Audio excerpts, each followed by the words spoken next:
So do you like day basketball? Because you're going to get a lot of it. Yeah, I kind of. What kind of things does it present problems?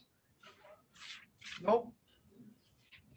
I don't think so, Doug. I think especially in this setup, I think it's better than sitting around all day. There's not a whole lot to take up your time sometimes, so I kind of think it's good. Just one more. By the numbers, your defense has been at times outstanding, and your offense has been at times much less. What are you seeing from the offense that you need to see improved as you go forward into the playoffs? Well, I think just the general a little bit more movement and cutting, Doug. That goes along with our. I'm not quite sure what the deal is with our start of game 3-point shooting. It seems like we've started every game with about 8 wide open threes and got like nothing to show for it. So that will help, I think, kickstart us in some positive directions too. Thanks, Nick. Appreciate it. Yeah, thanks, Doug. We go next to Michael Grange from Sportsnet. Hi, Nick. Last game of the year today. What do you, before we look forward, what do you make of the regular season just completed by your team? What stands out to you? What do you think about it? Well, it was a pretty good one, I think. Right? I think it was the best winning percentage in Raptor history, wasn't it? That's accurate. Yeah, so it was good. I think you know what we've talked about a lot during the year, Michael, is probably people didn't expect us to have this kind of season, but we a lot of guys stepped up, a lot of growth. I think for a lot of players. I think our defense was great. I think there was a lot of just resiliency. Considering we had a lot of injuries too. I think we were top 3 or 4 in injuries or games missed, in the wrong direction. So just a good kind of top to bottom effort by the crew for certainly the first 60 plus games, and then to regather and kind of keep it rolling once we got here is good. It's certainly a joy to be around this team, as you know, I've said that many times. Thanks, Nick. And we haven't had a chance to talk to you since I guess Wednesday or before that, but kind of the high and with Adrian Griffin, kind of a really beautiful moment there, and then a very difficult bit of news yesterday. Could I just curious about your thoughts both on Wednesday and anything that transpired yesterday? Yeah, I mean, first of all, Michael, he's a class individual. Hardworking guy. Obviously, I've known him for a long time, and wanted to give him this opportunity to help his career professionally. And the rest of that, as you know, he categorically denies all that, and we stand with him, and so does our organization. Appreciate that, Nick. Thank you. Yep. Going to go next to Josh Lewenberg from TSN.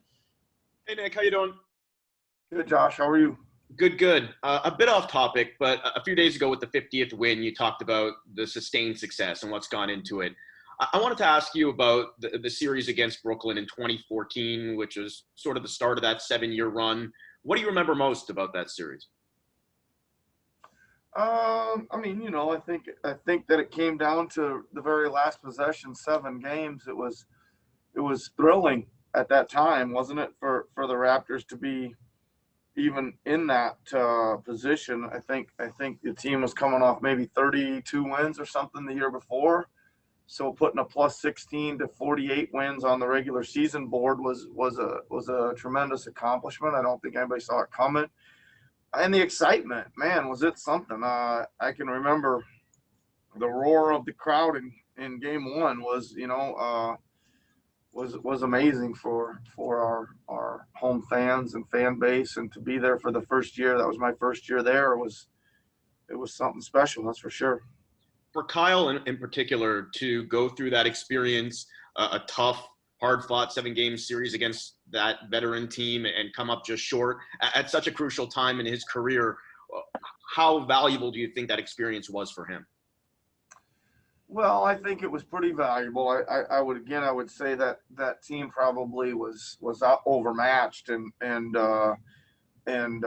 really maximized what we had that year. So I think any experience in the playoffs, is valuable for any player, and I think it probably has propelled part of his growing process, and it's probably propelled him to where he was a year ago and playing so outstanding in the playoffs. Thanks, Nick. Yep. Thanks, Josh. Next, we have Eric Corrine from The Athletic. Hey, Nick. Hope you're having a good morning. First of all, are Serge and OG out? They were listed as doubtful. Yeah, they're out. Second of all, and I know we'll get further into this, but I know you've been watching a ton of games when you're not coaching. Just what are your first thoughts on a Brooklyn team that nobody really knew what to expect out of, given all the lineup changes they had coming in here? Yeah, I mean, I think they're obviously one of the big surprises of the restart. I watched them play a really good Portland team last night in a heck of a game, and they played great. LeVert's outstanding.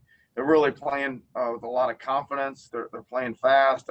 Coach Vaughn has obviously got them dialed in, and I think there's a lot of opportunity there for some guys that are pretty good players. There's some highly drafted guys there that are getting more of a chance maybe than they ever had. There are some guys that have actually performed in the league at a high level as well. You got an up and coming guy in LeVert that's super scorer and player. You got a little bit of veteran, players around him, Garrett Temple and even Jamal Crawford in their locker room, even though he hasn't played much, but still nice to have some vets around the team. But they got a lot of guys who are playing with a lot of energy and a lot of confidence right now. So they've certainly earned and deserve this playoff berth, and we will respect them for sure. We will have to prepare and play really well to beat them. Thanks, Nick. Yep. Next to Ryan Wallstatt from the Toronto Sun. Hey, Nick, this is a little off topic, but what do you think about the play-in coming up and just what Memphis and Portland were doing to get there and what that's going to be like for the league? I think it's awesome. I think they should have had a bigger one, though. They should have had more teams involved in it. Probably gave the 8 and 9 teams by and had the 10, 11, 12, 13 teams play to get to play them, and done it like a little bit of a college conference tournament. But I think it's exciting. I think the play to get there, and obviously everybody was glued to that game last night because it affected a few teams and the seeding and all that stuff. But I think it's really, really interesting. I think any time when the stakes go up, it makes it more interesting, right? Yeah. Nice. Yep. Time for 2 more. Going to go to Tim Bontemps from ESPN. Wise actually kind of stole my question, but to change it a little bit, do you think that is the play-in tournament, and whether it's in an expanded format like you suggested there or in kind of a similar one to what it is now, do you think that's something that should stick around after, we get back to somewhat normalcy again? Well, I think it's certainly they're getting a good testing ground here, and I think a lot of people find it favorable. I don't know, Tim, what normal, maybe when we get back to, real normal, where things are exactly the way they used to be. I don't know if there's a need for it, but I think maybe coming up we may be in somewhat similar scenario. So I think it's probably on the table. And just real quick, is there any kind of concern about either Serge or OG for next week? I don't think so. Obviously there's nothing showing up on the MRIs or anything. There's just a little swelling there. It's more real precautionary for us right now, Tim. I think it's going to be okay. Yeah. Thank you. Yep. And final question is going to go to Stephen Lung from Sportsnet. Hey, Coach. Thanks for doing this.